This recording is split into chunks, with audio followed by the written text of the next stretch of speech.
मैं बनना चाहूँ जैसा पर शायद सपनों में, मैं उड़ना चाहूँ जैसा पर शायद सपनों में।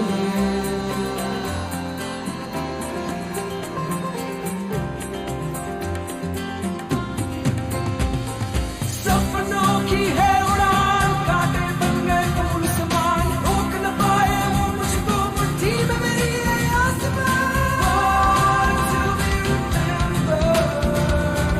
Born to be remembered,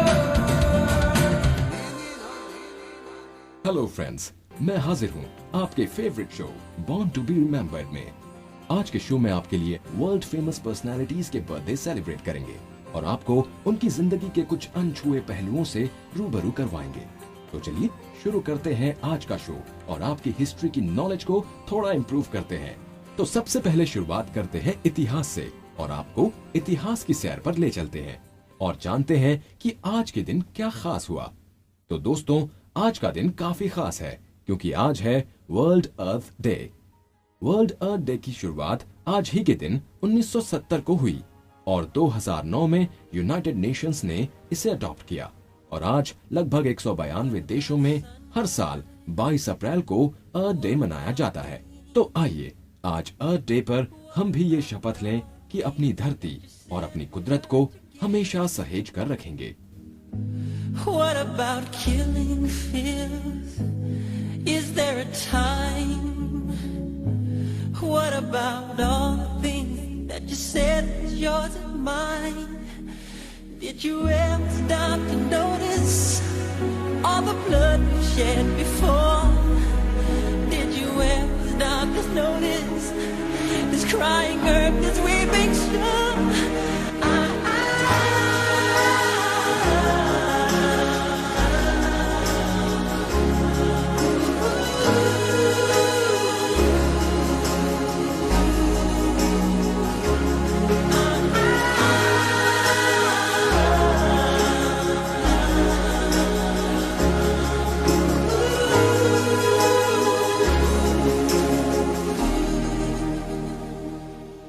चलिए अब बारी है आज के हमारे बर्थडे सेलिब्रेशन की, जहां है एक से बढ़कर एक सितारे। तो शुरुआत करते हैं हिंदी फिल्मों की पहली सिंगिंग स्टार से।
ये आवाज है कानन देवी की। आज के इस हाईटेक संगीत के जमाने में शायद ये आवाज थोड़ी धुंधली पड़ गई हो, लेकिन हिंदी फिल्मों के इतिहास में ये आवाज हमेशा अमर रहेगी। 22 अप्रैल 1916 को हावड़ा, पश्चिम बंगाल में इनका जन्म हुआ। बचपन में ही पिता का साया सर से उठ जाने की वजह से परिवार की देखरेख का जिम्मा कानन पर आ गया। उस वक्त कानन देवी की उम्र सिर्फ 10 साल थी। उनके एक पारिवारिक मित्र ने उन्हें कलकत्ता के जाने माने स्टूडियो मदन थिएटर में नौकरी दिलवा दी और 1926 में आई कानन देवी की पहली फिल्म जयदेव। यहाँ हम आपको बता दें कि वो साइलेंट फिल्मों का दौर था। खैर, कानन ने मदन थिएटर के साथ 6 साल काम किया और 5 फिल्में दी। ऋषिर, प्रेम, जोरे बरत, विष्णु माया और प्रहलाद। इन फिल्मों में 2 फिल्में विष्णु माया और प्रहलाद तो ऐसी फिल्में थीं जिसमें इन्होंने मेल लीड का रोल ही कर डाला। कानन देवी ने यूं तो एक्टिंग का पेशा मजबूरी में अपनाया था, लेकिन धीरे धीरे ये उनका पैशन बनता चला गया और एक के बाद एक वो सफल फिल्में देती चली गईं। इसके बाद उन्होंने राधा फिल्म्स ज्वाइन किया और 1933 में उन्होंने उस वक्त हिंदुस्तान के सबसे बेहतरीन फिल्म स्टूडियो में से एक न्यू थिएटर के लिए काम करना शुरू किया। अब तक टॉकी फिल्में हिंदुस्तान में आ चुकी थीं। उसके बाद आई फिल्मों में तो मानो इस खूबसूरत अदाकारा का एक और रंग दुनिया के सामने आया। वो था उनकी आवाज का रंग, जिसमें हर कोई सराबोर हो गया। अपने संगीत को लेकर वो काफी संजीदा थीं और इसीलिए उन्होंने संगीत की विधिवत शिक्षा भी ली। अपने संगीत और खूबसूरती से उनके कई फैंस बने। कानन देवी की सफलता आसमान छू रही थी। उनका नाम देश के सबसे कामयाब सितारों में शुमार होने लगा था और इन्हीं सबसे हौसला पाकर 1949 में कानन देवी ने अपना ही स्टूडियो शुरू कर दिया, जिसका नाम उन्होंने श्रीमती पिक्चर्स रखा। अनन्या, हॉस्पिटल, बनफूल, राजलक्ष्मी, चंद्रशेखर जैसी यादगार फिल्में कानन देवी के नाम हैं। पद्मश्री और दादा साहेब फाल्के अवार्ड से सम्मानित हिंदी सिनेमा के स्टार को हमारा सलाम।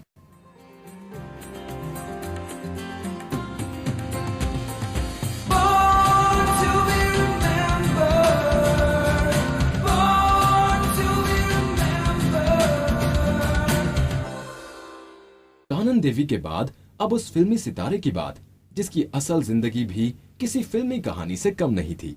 हम बात कर रहे हैं 3 अकेडमी अवार्ड जीतने वाले और 12 बार अकेडमी अवार्ड्स में नॉमिनेशन पाने वाले अमेरिकन एक्टर, प्रोड्यूसर और राइटर जैक निकलसन की।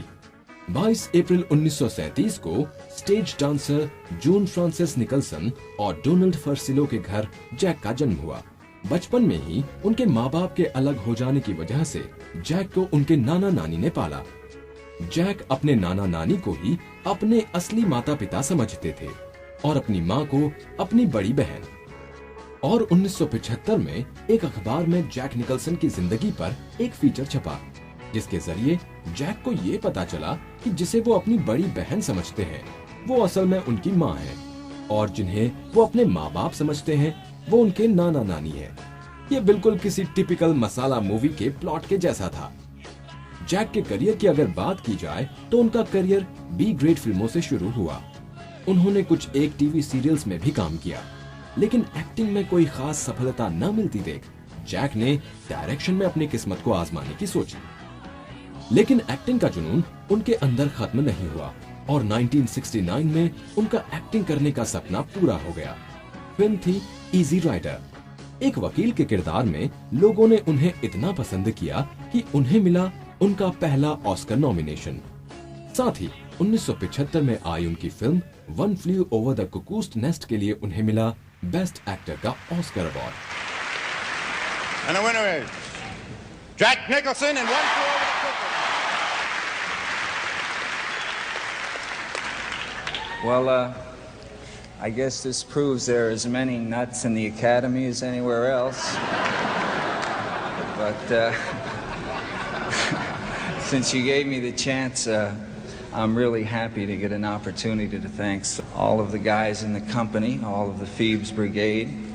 And I'd like to thank Miss Pickford, who incidentally, I believe was the first actor to get a percentage of her pictures.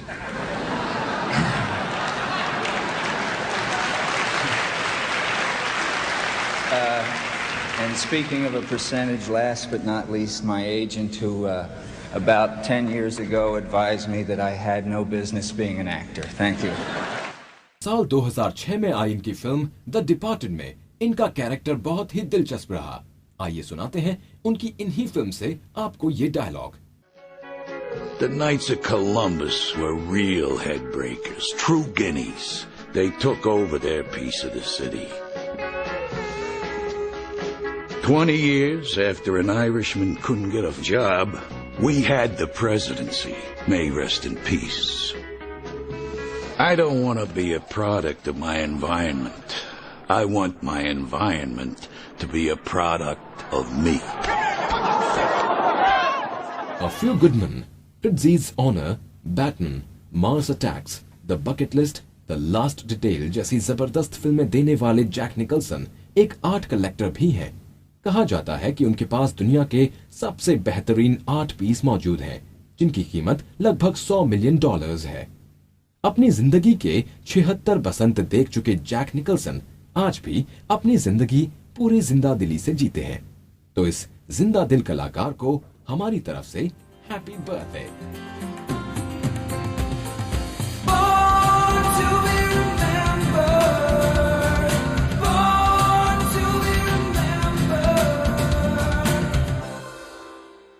दोस्तों, पिछले हफ्ते हमने आपको एक खूबसूरत सा गाना सुनाया था। आज उसी फिल्म से जुड़ी एक शख्सियत का जन्मदिन है जिनका नाम है B.R. चोपड़ा। और चलिए फिलहाल सुनते हैं उन्हीं की फिल्म का ये प्यारा सा गाना।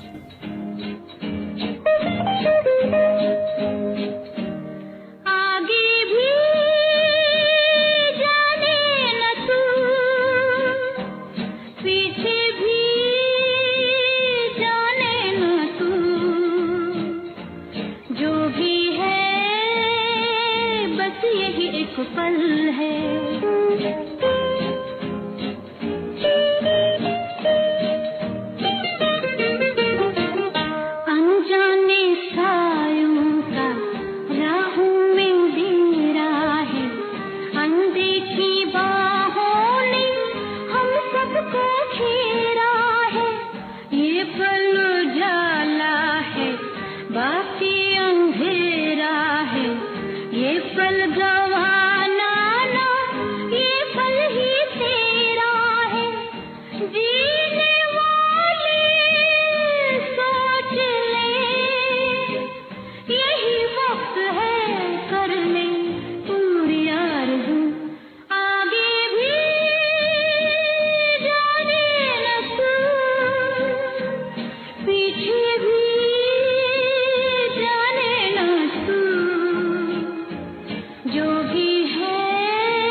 खूबसूरत सा गाना था 1965 में आई फिल्म वक्त से, जिसे प्रोड्यूस करने वाले महान फिल्मकार का जन्म आज ही के दिन यानी 22 अप्रैल 1914 को लाहौर में हुआ।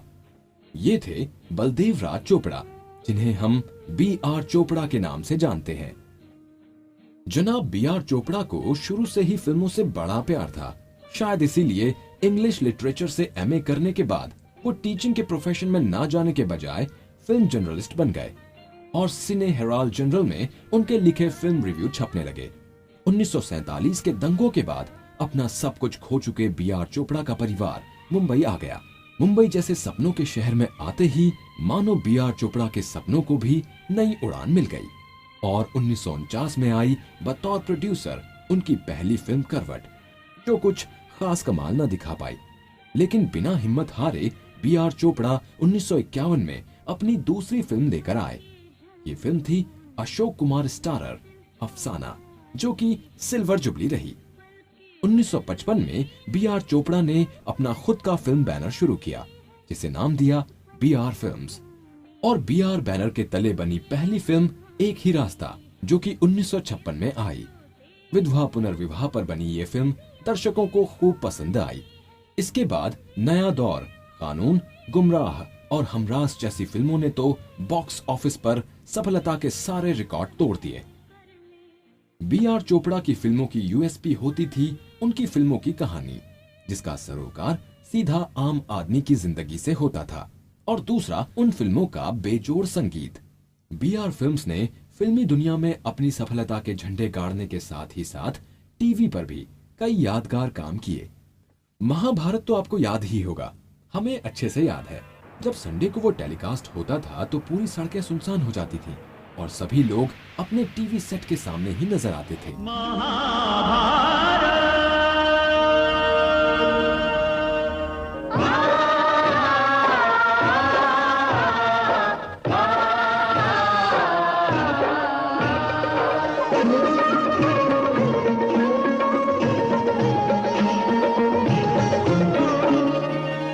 श्री महाभारत कथा, श्री महाभारत कथा, महाभारत कथा, महाभारत कथा, कथा है पुरुषार्थ की, ये स्वार्थ की परमार्थ की सारथी जिसके बने श्री कृष्ण भारत पार्थ की। शब्द दिग्घोषित हुआ जब सत्य सार्थक सर्व था, शब्द दिग्घोषित हुआ।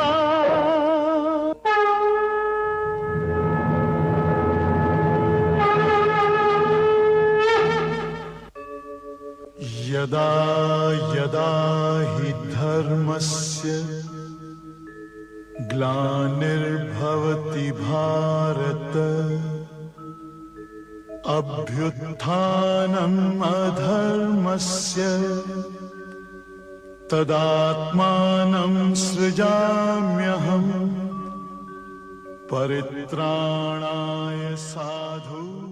पर्दा छोटा हो या बड़ा, बी.आर. चोपड़ा को दर्शकों की नब्ज पकड़ना अच्छे से आता था और शायद यही वजह थी कि 1949 से शुरू हुआ बी.आर. चोपड़ा का सफर 2003 तक एक से बढ़कर एक फिल्मों के साथ चला।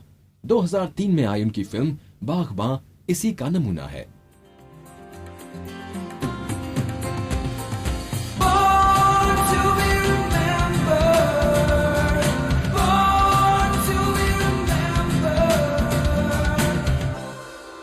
जहां बी.आर. चोपड़ा ने अंग्रेजी से एमए करके फिल्मों में कदम रखा, वहीं आज जिस अगली पर्सनैलिटी की हम बात करने जा रहे हैं, उन्होंने तो IIT और IIM जैसी प्रेस्टिजियस इंस्टीट्यूट से पढ़ाई की। तो आप समझ ही गए होंगे कि हम किसकी बात कर रहे हैं। ये हैं चेतन भगत, जिनकी कलम से न सिर्फ एग्जाम्स में कठिन से कठिन सवाल के जवाब निकले, बल्कि इनकी कलम ने कई बेस्ट सेलर भी लिखे। 22 अप्रैल 1974 को दिल्ली की मिडिल क्लास फैमिली में जन्मे चेतन शुरू से ही पढ़ाई में अव्वल रहे। चेतन आज इंडियन यूथ के आइकन बन चुके हैं।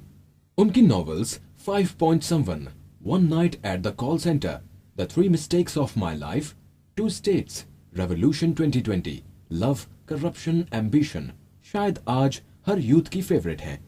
उनकी नॉवेल की सक्सेस से बॉलीवुड भी बच नहीं पाया और उनकी नॉवेल पर फिल्में भी बनी, जैसे one night at the call centre पर हेलो, 5 Point Someone पर बनी blockbuster 3 Idiots, the 3 Mistakes of My Life पर आई फिल्म काय पुचे। फिलहाल चेतन नोवेल के साथ साथ फिल्म स्क्रिप्टिंग में भी हाथ आजमा रहे हैं और हम यही उम्मीद करते हैं कि हमेशा की तरह यहाँ भी सफलता के वो नए रिकॉर्ड कायम करेंगे। हमारी तरफ से all the best and many many happy returns of the day. चलते चलते हम आपको चेतन के नोवेल पर बेस्ड इस ब्लॉकबस्टर फिल्म के गाने के साथ छोड़ जाते हैं, लेकिन उससे पहले एक और पर्सनैलिटी के बर्थडे को विश करना हम कैसे भूल सकते हैं। ये है हॉकी के आइकन जुगराज सिंह, जिनका आज 32वां जन्मदिन है। 22 अप्रैल 1983 को पंजाब में जन्मे इस हॉकी प्लेयर ने कई क्रूशियल मैचेस में इंडियन हॉकी टीम को अपने जबरदस्त खेल से बचाया है। फुल बैक पोजीशन पर खेलने वाले जुगराज सिंह का 2003 में हुए एक एक्सीडेंट ने प्रोफेशनल करियर जरूर खत्म कर दिया हो, लेकिन हॉकी के लिए उनका प्यार आज भी जिंदा है और फिलहाल वो कॉर्नर पेनल्टी कोच के तौर पर जूनियर इंडियन हॉकी टीम से जुड़े हुए हैं। मैं अपने दोस्तों के साथ बहुत समय बाद हम लोग एक साथ मिले थे, it was an get together. वहाँ पे हम लोग खाना खाने गए, वापस आ रहे थे खाना खा करके, तो रास्ते में एक रिक्शा वाला सामने आ गया। उसने गलत रास्ते में रिक्शा लेके एकदम गाड़ी के सामने किया, तो उसको बचाने के चक्कर में जो हमारी गाड़ी है वो फुटपाथ पे चढ़ के जो है पोल के साथ क्रैश कर गई। मन में आता है कि यार मेरे साथ ही क्यों ऐसा सब कुछ हुआ, लेकिन फिर भी अगर उसका जो सेकंड पार्ट देखें तो फिर मेरी ज़िंदगी मुझे वापस मिल गई है। मेरे लिए वो सबसे बड़ी बात है। आज मैं अपने पेरेंट्स के साथ हूँ, अपने मोरोवर मेरे फैंस के सामने हूँ, तो वो सब को देखते हुए मैं वो पुरानी चीज़ें जो हैं उनको पीछे छोड़ते हुए आगे जाने की कोशिश कर रहा हूँ। अर्जुन अवार्ड विजेता इस बुलंद हौसले वाले खिलाड़ी को जन्मदिन की ढेर सारी मुबारकबाद और यही उम्मीद करते हैं कि इनकी जिंदगी में भी सब ऑल इज वेल हो।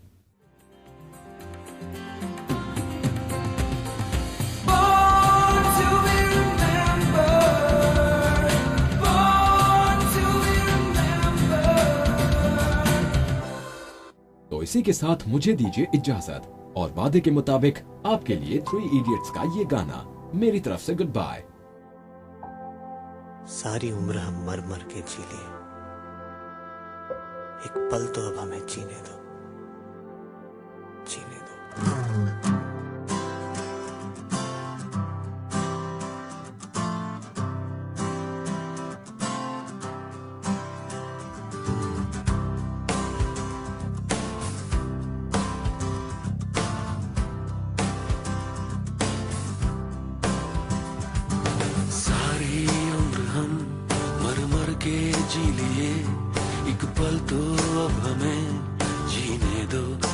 दो सारी उम्र हम मर मर के जी लिए, एक पल तो अब हमें जीने दो, जीने दो।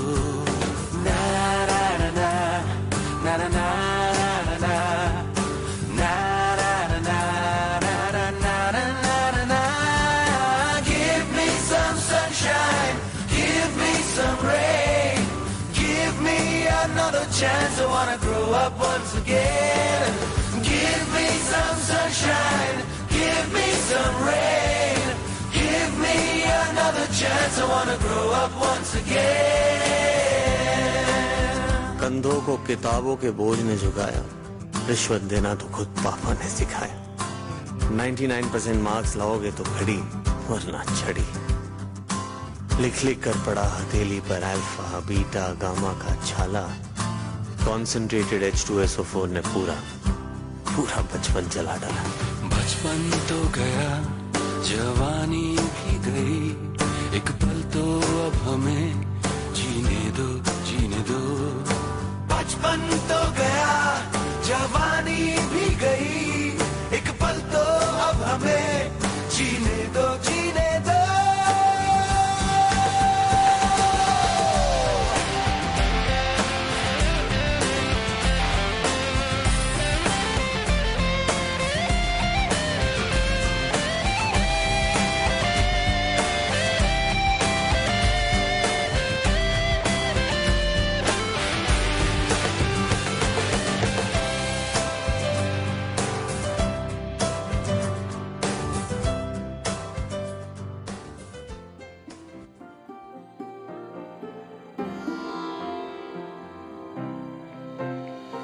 मैं बनना चाहूँ जैसा पर शायद सपनों में, मैं उड़ना चाहूँ जैसा पर शायद सपनों में।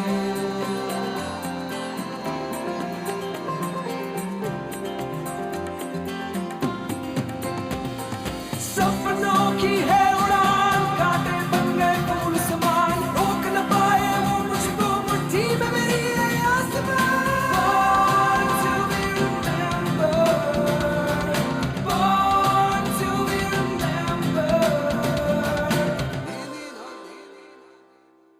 इस कार्यक्रम के कार्यकारी निर्माता जैनेंद्र सिंह,